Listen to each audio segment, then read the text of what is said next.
Controla tu fuerza. La comida de Eufrosia era estupenda. Por las tardes me dejaba un sándwich y un vaso de leche con chocolate enfrente de la chimenea. Me encantaba comer esta merienda mientras veía arder los leños.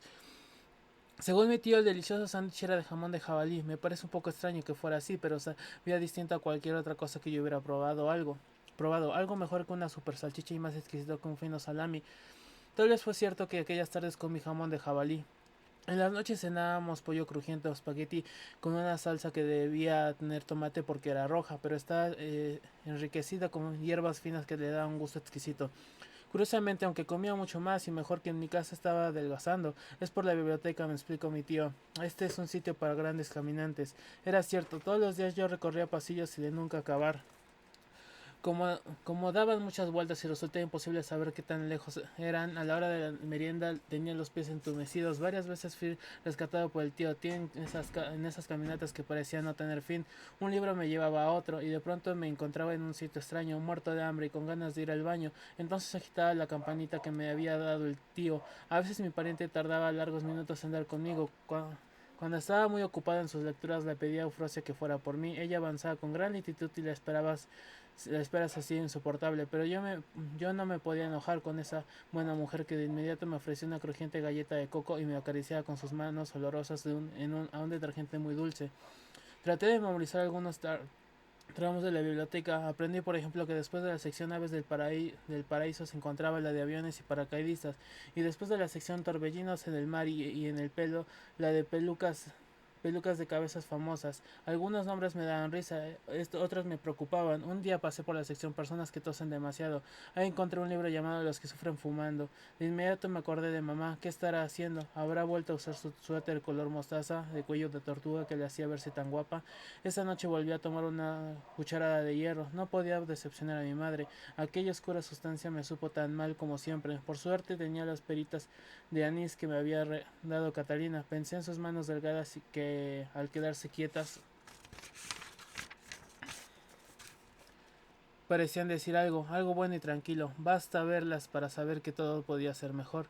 Al día siguiente se me olvidó tomar el hierro, pero no la perita de anís. El tío me había dicho que los libros se movían, pero no era cierto. Memoricé varios títulos, me fijé en qué lugar estaban y durante varios días los vi en el mismo lugar. Sin embargo, en cuanto empecé a buscar un libro que pudiera gustarle a Catalina, ocurrió algo extraño. La sección Aves del Paraíso seguía en su sitio, pero no encontré el libro llamado El pollo dálmata, que normalmente iniciaba esa sección. Lo mismo me ocurrió al llegar a aviones y paracaidistas. Pasé horas buscando bombarderos de chicle bomba, que antes tenía perfectamente localizado. ¿Qué estaba sucediendo? El tío había dicho que en mis visitas anteriores los libros se habían movido. Ahora esta solo ocurrió después de ir a la farmacia. Catalina me había afectado tanto que yo afectaba a los libros. Había recibido algún contagio de su parte, había despertado en mí una fuerza que parecía perdida. Todo era muy raro y muy interesante. Recorrí los pasillos en busca de un libro que pudiera gustarle a ella. No podía fallarle, debía dar con algo muy especial. Fui a la sección Magníficos Perros. Siempre me han encantado los perros. La pinta era una pequeña maltés y yo soñaba con tener un labrador que en las noches saltara a la cama. Revisé la clase de aventuras de perros hasta encontrar un libro que estaba ahí por error, que pues no tenía que ver con el tema. Viaje por el río en forma de corazón. Lo abrí por siempre curiosidad, pero me cautivó de inmediato. No pude despegar los ojos de la historia. Trataba de dos niños, Ernesto y Pepe, que se perdían en el bosque y construían canoas con un tronco y decidían buscar rutas distintas para salir de ahí. Uno iba hacia el este y el otro hacia el oeste, pero el río tenía forma de corazón y después de mil peripecias los reunían en el mismo sitio. Ahí un día los ayudaba a construir ahí un indio los ayudaba a construir una inmensa fogata hecha con las mejores ramas caídas en otoño. El indio les explicó que el bosque era tan espeso y que ni siquiera las águilas con su vista magnífica podían saber si había alguien ahí. Ese punto del río era el único superficie despejada para mandar una señal de humo. El cielo. Humo al cielo. Aquí es donde late el corazón, explicaba el indio. Luego decía su nombre, Ojo de Águila. Las llamas de la fogata subían hacia lo alto y eran vistas por las águilas que volaban en un círculo sobre ellas, y luego por un helicóptero que llegaba a rescatar a los niños perdidos. Antes de que el hidrohelicóptero se posara sobre el río, el indio se enseñaba a Baby Ernesto a hacer una brújula con ramas y una piedra. Des- Luego desapareció en el follaje. Esa misma tarde le llevó el libro a Catalina. Ella no estaba así. Así es que no pude ponerme nervioso. Se lo dejé a su madre, una señora tranquila y amable. También aproveché para hablar por teléfono con mamá. La oí La vi más calmada, su voz parecía firme, como si tomara hierro todas las mañanas. Curiosamente esto me preocupó. Ella parecía necesitarme menos que antes. Me contó que se había teñido el pelo y eso me pareció rarísimo. Ahora eres rubia, le pregunté. ¿Cómo crees? Exclamó y soltó una carcajada. Entonces me pinté el pelo del mismo color. Esto me pareció más extraño. ¿Por qué se pintaba a alguien el pelo del color que ya tenía?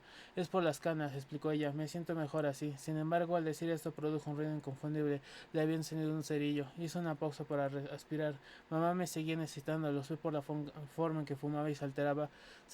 Se atragantaba con el humo. ¿Y tú cómo estás? Preguntó ella carraspeos. Bien, mentí. Al colgar el teléfono me pareció que la bocina olía a ceniza. Después de la merienda mi tío quería jugar un juego de mesa donde los romanos luchaban contra los cartagineses. Los romanos iban a pie y los cartagineses montaban en elefantes. Yo prefería buscar otro libro. Regresé a la sección Magníficos Perros y de nueva cuenta me topé con un volumen inesperado. Incendio en el río en forma de corazón. Los mismos personajes volvían al bosque. Esta vez unos excursionistas trataban de hacer la fogata del indio ojo de águila, pero lo hacían en el sitio equivocado, provocando un terrible incendio. Los venados, los zorros y los osos corrieron para salvarse y se refugiaban en una zona donde el río no era muy hondo y ellos podían asomar sus cabezas. Ernesto y Pepe tenían que dar un largo rodeo para llegar al sitio donde latía el corazón del bosque y se veían obligados a recorrer a nado el último tramo. Cuando finalmente llegaban al sitio indicado, una pequeña playa en la punta del corazón, descubrían que sus cerillas se les habían empapado. Por suerte uno de ellos usaban anteojos. Aprovechando los rayos de luz, utilizaban los lentes como una lupa para achicharrar hojas secas. Así conseguían hacer una buena fogata. Esta vez actuaban sin ayuda del indio, que estaba atrapado al otro lado del incendio. El hidrohelicóptero llegaba al río y mostraba otra de sus recursos. Tenía una cámara para succionar agua y arrojarla sobre el fuego. Los niños ayudaban a apagar el incendio, subían al helicóptero y veían a ojo de águila a lo lejos. Se había puesto a salvo nadando sobre unos troncos hasta otra orilla del río. Al día siguiente encontré otra historia del río en forma de corazón, en esta sección de la biblioteca que nada tenía que ver con eso. Se lo comenté al tío y el asunto le pareció natural. Ya te dije que los libros se mueven, algo ha cambiado en ti. Cuando te conocí supe que eras un niño que traía las historias. No quería hacer que los libros se desordenen y traten de llegar a él. Tú tienes esa fuerza, pero debes aprender a usarla. Cuando te trajo tu madre parecías atontado, pensé que habías perdido tus poderes, regresaste un poco perdido a la biblioteca, supongo que tenías algunos problemas, Tito me vio en forma muy seria, como no lo había hecho antes, te entiendo sobrino, yo también sé lo que se siente estar solo, a veces me gusta, pero a veces me canso, creo que estás recuperando tus fuerzas, algo importante ha sucedido, no quise decir con quién había hablado en la farmacia, los libros sienten a sus lectores, continuó el tío, no cualquiera merece leerlos, algo se ha abierto dentro de ti. El efecto es contagioso, incluso yo he visto libros que no recordaba haber comprado, ¿Sabes lo que acabo de leer? Que pregunté temeroso de que el tío hiciera otra de sus pausas para ir al baño. Por suerte esta vez mi curiosidad fue satisfecha de inmediato. El tío abrió el libro de tapas azules que había llegado unos días antes. Aquí dice que cuando la energía de un lector es demasiado fuerte puede producir una tormenta de libros. Es ese es el lector Princeps Tempestus. Los anaqueles se mueven en remolino como un verdadero ciclón. Pocas veces ha pasado esto. Un griego lo logró en la biblioteca de Alejandría. Un monje enojón italiano en la Edad Media. Un argentino en la biblioteca de la calle México de Buenos Aires. Se trata de casos muy aislados. Normalmente los libros se mueven sin que veas cómo se mueven. Sus saltos son invisibles. De pronto están frente a ti. ¿Quiénes fueron esos lectores Tempestus? Pregunté muy intrigado. Erastótenes, bibliotecario de Alejandría, que calculó la circunferencia de la Tierra. La biblioteca de Alejandría era una de las 7 maravillas del mundo. En cuanto al monje medieval, era un hombre que rezaba con los ojos cerrados, dándole oportunidad a sus libros de actuar a escondidas. El argentino era ciego y no podía ver cómo avanzaban esos volúmenes que conocía de memoria. A veces los más grandes lectores son los que tienen un impedimento. Esta biblioteca fue creada por mi padre, que también fue ciego. El tío me vio con ojos enormes, como si yo estuviera mucho más lejos y él tratara de distinguir mis facciones. ¿Por qué me ves así? Le pregunté. Siempre te veo así. A veces me asusta que me mires tanto. Perdón, sobrino. Es una mala costumbre. Eso me pasa por haber vivido con un ciego. Yo miraba a todas horas a mi padre. Lo miraba con descaro porque él no podía verme. Mi, Me interesaba mucho notar sus reacciones. Por ejemplo, él siempre sabía si era de noche o de día, aunque no pudiera ver. Orientaba su cara como si buscara la luz de una ventana. A veces podía sentir el calor del sol y tal vez un resplandor le llegaba al fondo de los ojos. Pero a veces solo sabía qué hora era sin tener forma de orientarse. Los ciegos tienen una visión interior muy precisa, desarrollan mucho su memoria, escuchan ruidos que se convierten para ellos en imágenes, transforman el mundo en un reloj de sonidos.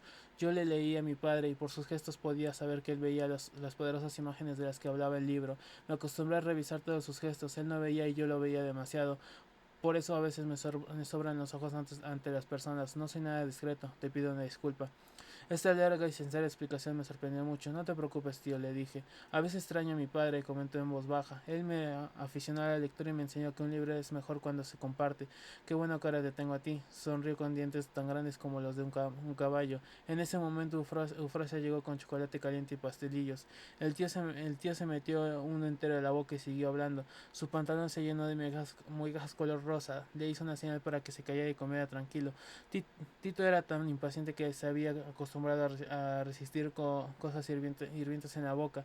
No podía esperar que se enfriaran. Tomó un trago de chocolate. Creí que le salía humo de las orejas cuando luego dijo: los libros se sienten en confianza ante un lector magnífico que además tenga mala vista o cierre los ojos. Así se mueven más hasta provocar tormentas muy serias. Se habla de gente que ha muerto sepultada bajo varias enciclopedias.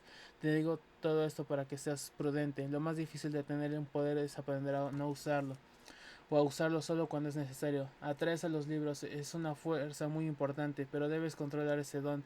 Yo no me sentía nada especial, lo único que quería era seguir encontrando historias de río en forma de corazón para dárselas a Catalina. La historia que cuenta un libro no siempre es igual. Para no despertar la sospecha del tío con mis ideas a la farmacia, empecé a salir escondidas. Aguardaba el momento en que él se fue al cuarto de los helechos o alguna parte alejada de la biblioteca y tomaba las llaves que Frosia colgaba de un clavo en la cocina. Viajé por el río en forma de corazón. Le gustó tanto a Catalina que no dejó de leerlo ni cuando tuvo que vender a una señora que se había torcido la pierna. Terminó el último episodio entre dos inyecciones. Su lectura había sido más agitada y tal vez más emocionante que la mía. También había sido algo distinta. Me asombró enormidades de que dijera: la niña me cayó muy bien. Estuve a punto de preguntarle cuál niña, pero Catalina no podía decir algo sin que yo estuviera de acuerdo. Y a Ernesto le pregunté también, aunque es un poco presumido. ¿Y Pepe? ¿Cuál Pepe? Fue su sorprendente respuesta. Yo había leído la historia de dos muchachos, Ernesto y Pepe. En cambio ella había leído la historia de Ernesto y Marina. Tal vez estaban tan distraída vendiendo pastillas y poniendo vendas que había imaginado otra historia. Me devolvió el libro y yo le presté el del incendio. Tienes algo ahí, me dijo cuando yo me despedía. Catalina metió su mano en mi pelo y sacó un hilo largo color rojo. Parece un pelo de muñeco. Catalina sonrió y pude ver su magnífico diente desviado. Las cortinas del tío eran rojas. Roja era su pijama y roja su bata. El hilo debía venir de alguna de estas telas. Ven a que te acomode el pelo, me dijo ella. Pasó sus manos sobre mí. Fue como si sus dedos me pusieran una corona. Le di el libro y regresé a la casa a releer el viaje por el río en forma de corazón. Me serví un vaso de leche, pero la lectura me cautivó tanto que no llegué a probarlo. El libro había cambiado, ya no era la historia de Ernesto y Pepe, sino de Ernesto y Marina, y me pareció que, en efecto, Ernesto era un poco presumido. Era posible que yo lo hubiera leído bien, yo no hubiera leído bien el libro. Esa noche quise hablar con mi tío de la extraña modificación de la historia en el bosque, pero él no bajó a cenar.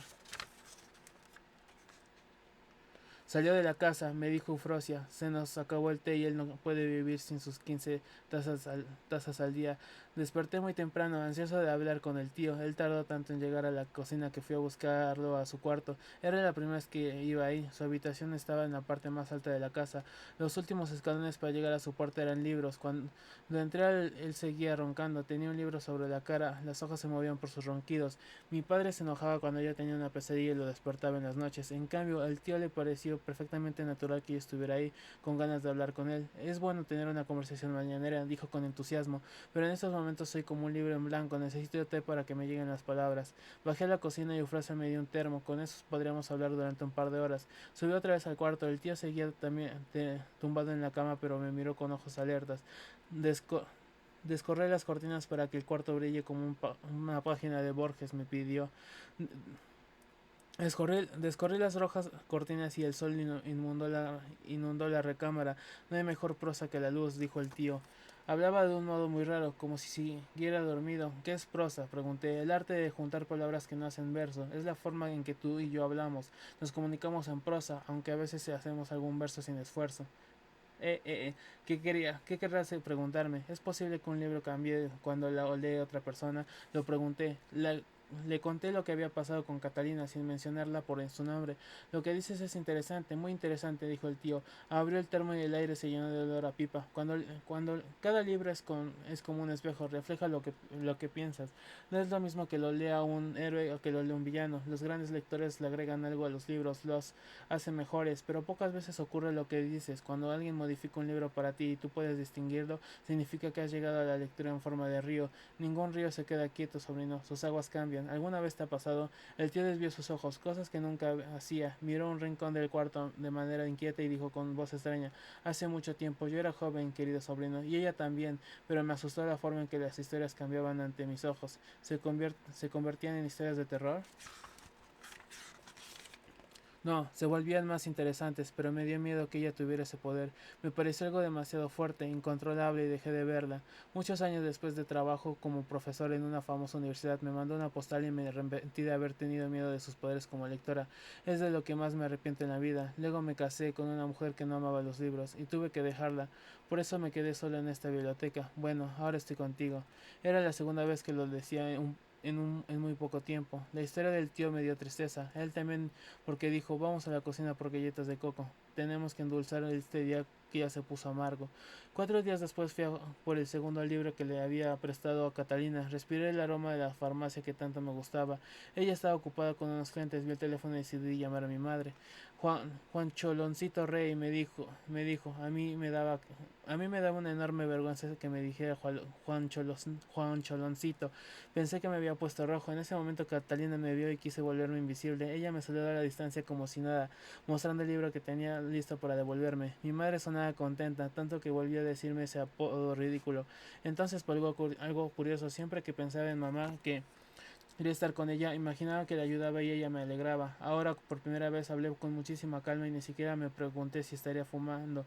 Oh, como, como si sus problemas no fueran míos. Colgué y me acerqué a Catalina. La escuché decir los nombres raros de unas vacunas. Luego se volvió hacia mí feliz de verme. Este es todavía mejor, señor del libro. No hice ningún comentario y volví a casa del tío, deseoso de releerlo. Catalina había agregado estupendos detalles a la aventura. Ernesto y Marina lograban oír por un camino que ardía sobre ellos como un túnel de fuego. Al principio Ernesto no se atrevía a correr por el túnel, pero ella lo tomaba de la mano, le infundía gran seguridad. Marina también tenía un carácter agradable y decidido. Ernesto, que antes parecía un poco presumido, ahora se comportaba con sencillez y ayudaba a salir a Marina de un hoyo en el que caía. Se quitaba la camisa la mojaba en el agua y se la daba a ella para que se limpiara el lodo. Al final, cuando ya se habían salvado, nadaban en el agua fría. Marina jugaba a ser un pez y mordía a Ernesto. Esa noche soñé que estaba en un río.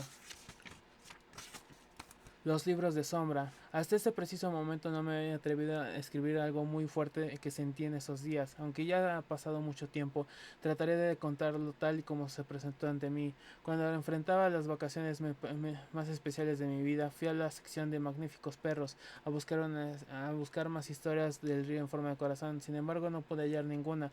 Algunos tomos llamaron mi interés con sus títulos de aventuras y sus espléndidas instrucciones a todo color, pero a mí no me interesaba otra cosa que volver al bosque donde Ernesto y Marina vivían aventuras. Existían otros cuentos del río. ¿Qué podía hacer para dar con ellos? ¿Llegarían por su puerta para que los leyera? La vida en casa de tío había resultado muy interesante de lo previsto. De cualquier forma, a veces él me parecía un poco triste, como si se arrepintiera de haber pasado tantos años sin otra compañía que sus gatos y sus libros. También me inquietaba que se me quedara viendo con sus ojos saltones, como si esperara algo de mí. Me gustaba ser un lector Princeps porque nunca antes me había elogiado de ese modo, pero temía decepcionar al tío. Tal vez mis poderes de lector no fueran tan intensos intensos como él creía. En las primeras semanas en la biblioteca recorrí más o menos los mismos lugares. Había tantos libros y tantos cuartos que me perdía con facilidad y tocaba la campanilla para ser rescatado por el tío. La biblioteca era más extensa de lo que yo había podido percibir, pero no me animaba a alejarme en exceso. ¿Qué tal si llegaba a un sitio tan alejado que mi campana no pudiera escuchar? Sin embargo, no dejaba de preguntarme qué habría en los rincones más remotos de la casa. Libros de terror y magia negra, textos de crímenes escritos con sangre. Como mi país favorito era Australia, también pensaba que a lo mejor había un agradable lugar lejano en la biblioteca, una Australia de libros a lo que muy pocos llegaban. Habría ahí libros raros y fascinantes como el koala, el canguro y el ornitorrinco. Una tarde me atreví a alejarme un poco más de lo habitual. Tomé un largo pasillo tapizado con un tapete color vino. Empecé a Avancé hasta sentir un olor raro, más que un aroma lo que llegaba era una sensación de encierro, como si nadie hubiera respirado ahí en mucho tiempo, como si todo hubiera estado quieto, muy quieto, y mi nariz lo agitara tan pronto. Olía libros antiguos que no parecían estar guardados, sino presos. Tomé el que me quedaba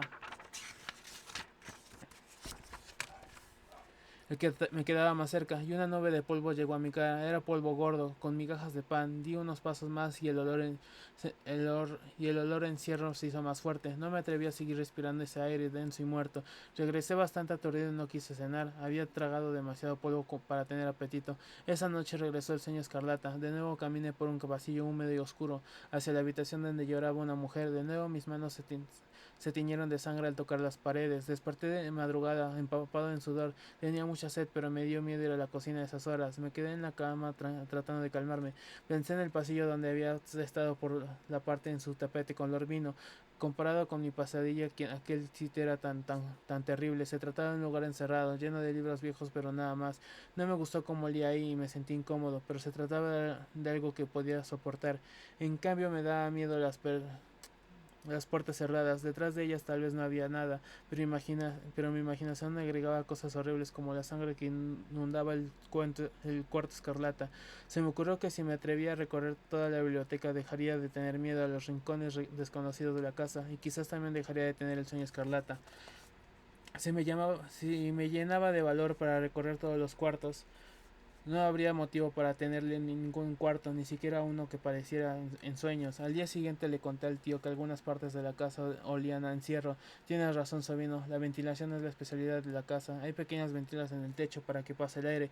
Generalmente están cerradas porque se mete la contaminación en algún pájaro aventurero, pero las puedes abrir si sientes que te falta oxígeno. ¿Cómo? En esta ciudad el viento sopla de norte a sur. En las paredes que dan al norte hay sogas para abrir las ventilas.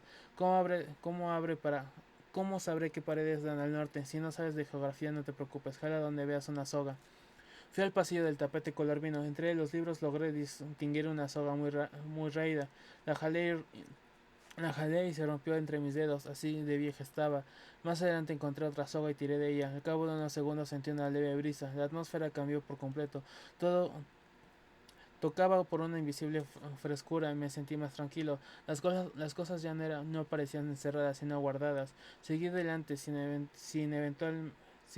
aventurarme demasiado, pues aún no ganaba una confianza absoluta. Abrí ventilas cada vez que fue necesario. Revisé secciones y estantes, pero no di con ninguna aventura del río en forma de corazón. Gané confianza para recorrer la biblioteca, pero al no encontrar lo que buscaba mi humor fue cambiando. Revisé los libreros de distintos modos, primero con curiosidad, luego con desesperación, finalmente con ansiedad. Los pies me dolían y me moría de hambre cuando descubrí que estaba perdido. Lo que más temía acaba de suceder. El valor me llevó al descuido. Tío Tito me aconsejó que aprendiera a administrar mis fuerzas, pero lo entendí demasiado tarde. Agité la campaña durante largo rato, pero fue en vano. Me encontraba en un cuarto con techo de bóveda. Muy en lo alto me pareció ver pintada una paloma, o tal vez se trataba de una mancha blancuzca hecha con el salitre. El cuarto tenía 4 paredes y no reconocía ninguna. Yo en otras ocasiones me había perdido sin que eso fuera un problema, pues no me había alejado mucho de la sala y la cocina. Tío Tito, grité. Los libros absorbieron mis palabras, eran tantos y tan gruesos que chupaban cualquier sonido. Eufrosia tampoco este grito fue oído. De nada servía malgastar mis fuerzas gritando. ¿Qué hubiera hecho Ernesto y Marina en una situación similar? Ellos se orientaban con habilidad en el bosque y en cierta forma la biblioteca Era un bosque. Las hojas de los libros venían de los árboles, como hubiera salido mis héroes de un bosque escrito. Si yo, si yo fuera el personaje de una historia, estuviera en la página 83. ¡Wow! Si es la página 83. ¿Qué harían para llegar al siguiente capítulo? Estas ideas me ayudaron a no desesperarme.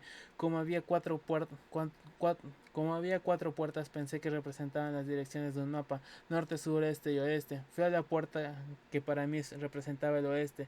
Me asomé a un gran salón y asombrosamente no contenía libros, sino cabezas de animales disecados. Uno de mis tíos había sido un famoso cazador, y había ciervos, carneros, jabalíes, coyotes, lobos y un oso. Yo hubiera preferido ver esos animales en el bosque de las historias, salvo al oso y los lobos, que tenían colmillos enormes. De cualquier forma, admiré la belleza de esos animales salvajes. Algunos ciervos tenían grandes cornamentas. Tío Tito me había dicho que la importancia de una cornamenta se medía con el número de puntas que tenía. Conté todas y vi que había una de 14 puntas. ¿Quién se habría atrevido a matar a ese rey de los ciervos? Me avergonzó que alguien de mi propia familia hubiera hecho eso alguna vez. El ciervo tenía ojos negros de vidrio, el pelo color gris, se oscurecía bajo sus ojos, siguiendo un trazo parecido a una lágrima o un signo de interrogación. Esto daba un aspecto triste al animal, como si hubiera llorado. No pensé que la salida pudiera estar por ahí, y decidí ir a otro cuarto. Esta vez me dirigí a la puerta que para mí representaba el este. De nueva hacia el este, nueva cuenta, pensé que un cuarto que no contenía libros, un cuarto vacío. Me acerqué a una de las paredes, estaba cubierta de manchas de humedad. El salitre cubría la superficie con gruesas burbujas. Los libros se hubieran echado a perder en ese sitio. ¿Por qué no había llamado a un plomero? La casa era más rara de lo que yo suponía. En este cuarto había estatuas de personas en actitud de estar leyendo. Por sus ropas entendí que se trataba de hombres antiguos. En las bases de la estatua encontré inscripciones en idiomas desconocidos. Por un momento pensé que se trataba de hombres que se habían petrificado en la biblioteca. Tal vez se trataba de un extraño museo de lectores. El polvo de las estatuas me hizo estornudar. Preferí ir a otro sitio. Me asomé a la puerta sur, pero no me atreví a entrar a ese cuarto, repleto de libros diminutos, como si ahí la biblioteca se hubiera encogido. Me preocupó ver tantos tomos pequeños, con una letra tamaño ojo de hormiga. Qué esfuerzo terrible leer todos esos volúmenes. Si ahí hubiera un ejemplar de las historias del río, se habría destacado como un gigante entre duendes. Tenía que buscar en otro sitio. Decidí ir a la puerta norte, la última que me quedaba. Esta vez no supe qué había dentro, porque todo estaba a oscuras. Nunca había percibido una oscuridad mayor. Mis ojos se llenaron de aire negro. Me puse un dedo ante las pestañas y no pude verlo. Di un paso, otro más, y tuve miedo de perderme. Me di la vuelta. Había cometido el error de cerrar la puerta y ya no podía verla. Traté de avanzar hacia ahí, toqué el muro, repasé la pared, pero mis manos no encontraron rastro alguno de la puerta ni del picaporte. Aquel muro era liso hasta la desesperación. ¿Qué hacer? El corazón me latía con fuerza. Me quedé un rato en silencio, oyendo mi agitada respiración. De pronto me llegó un olor agradable, como si hubiera leve corriente. Si el aire se movía, eso significa que en algún sitio había una ventana. ¿A qué olía esa corriente de aire? A las sábanas de mi casa, un olor limpio que te ponía contento. Fui a esa dirección, pero pagué caro mi atrevimiento. Me di un golpe contra un bulto muy sólido. Lo toqué con cuidado. Era un librero. Acaricié el lomo del libro, un lomo suave, hecho de piel, aunque no podía ver nada. Abrí el libro y pasé mis manos sobre las páginas. Sentí los relieves de la escritura para ciegos. Toqué puntos y diminutas rayas. Esos debían ser libros de mi tío abuelo, el padre de Tito, que se había quedado ciego. Por eso el cuarto estaba a oscuras. La penumbra no se debía a algo maligno. Para mi tío abuelo seguramente se trataba de un sitio agradable y tranquilo, donde podía leer libros que lo transportaban a mundos brillantes y llenos de color. Este día me tranquilizó y me permitió seguir avanzando entre los estantes. De vez en cuando me detenía a tocar unas páginas solo por el gusto de hacerlo. Mis dedos se deslizaban sobre las letras de los ciegos. Traté de imaginar lo que esas rayitas significaban para alguien que supiera leer por el tacto. Batallas traviesas en el desierto, dragones con boca de fuego, barcos a punto de naufragar. En eso estaba cuando escuché un ruido. Un libro cayó de algún sitio. Inmediatamente después otro libro se vino abajo. ¿Había alguien ahí? Grité tan fuerte como pude. Los libros chuparon mis palabras y el cuarto volvió al silencio. No se oía al menor susurro. Me entró un pavor espantoso, como si al fondo del cuarto estuviera la pared de mis sueños.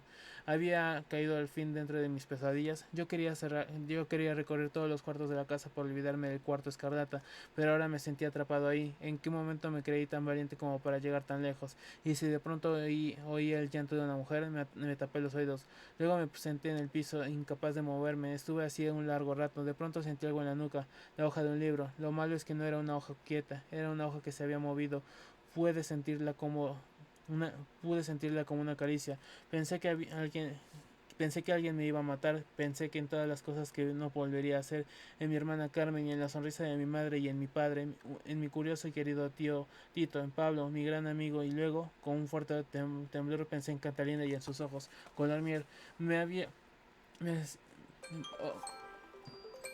ojos color miel que hacían que yo me sintiera mejor persona cuando me miraban. Sentada en la oscuridad rodeado de un peligro desconocido, supe que tenía demasiadas cosas que perder si no salía de ese cuarto. Me levanté un poco entumido de tanto estar sentado. Creí distinguir un golpe de aire limpio en mi derecha. Fui en esa dirección. Otro libro cayó junto a mí, luego otro más. ¿Quién los tiraba? ¿Qué diablos sucedía? Creí que me volvería loco, entonces recordé algo que había dicho tío Tito. Cuando los libros saben que no son vistos, pueden provocar una tormenta. Esta vez no se deslizaban en forma discreta hacia mí, sin que yo viera su avance. Se tiraban y saltaban por todas partes. Los libros se movían como les daba la gana, actuaban según sus caprichos, pero no necesariamente en mi contra. Tal vez se estaban divirtiendo. Me calmé un poco y logré sostenerlos mejor.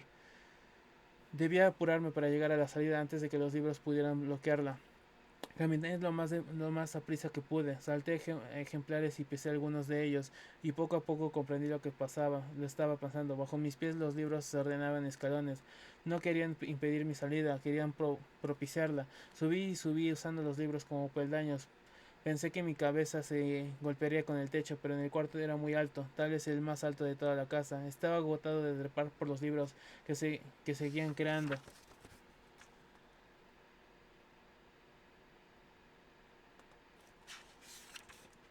Escalones. Entonces sentí algo delicioso, un viento fresco en la cara. Cerca de ahí había una ventana. Mis manos lograron tocar el muro. Acaricié con cuidado la superficie hasta distinguir un hueco. Me asomé por ahí. Daba un túnel estrecho. Muy al fondo había un pequeño círculo pálido. Me introduje en el túnel, apenas más amplio que mi cuerpo, y avancé a rastras. Después de unos minutos llegué a la desembocadura. Me asomé hacia abajo y pude ver el jardín. Nunca había Nunca había estado tan alto en una casa. Saqué las manos y toqué algo metálico. Era una escalera vertical como las que hay en los barcos. Podía bajar por ahí. Así descendí hasta el jardín. Estaba asombrado por mi aventura, con la cabeza llena de ideas revueltas, pero no pude pensar en nada porque oí la voz de mi tío Tito. Hace 5 tazas de té que te estoy esperando, comentó sonriendo. Veo que descubriste el cuarto de los libros de sombra. Ahí se encerraba mi padre. Le gustaba estar solo a oscuras sin que nadie lo molestara. De vez en cuando yo lo acompañaba con un libro y una linterna. Ese que traes debe de venir de esa época. ¿Qué libro tengo? Pregunta muy sorprendido. El que asoma de la bolsa de tu chamarra. Busqué en mis bolsillos. Con enorme sorpresa vi que un libro había caído ahí. Esto me impresionó mucho menos que el título. Un hallazgo en el río en forma de corazón.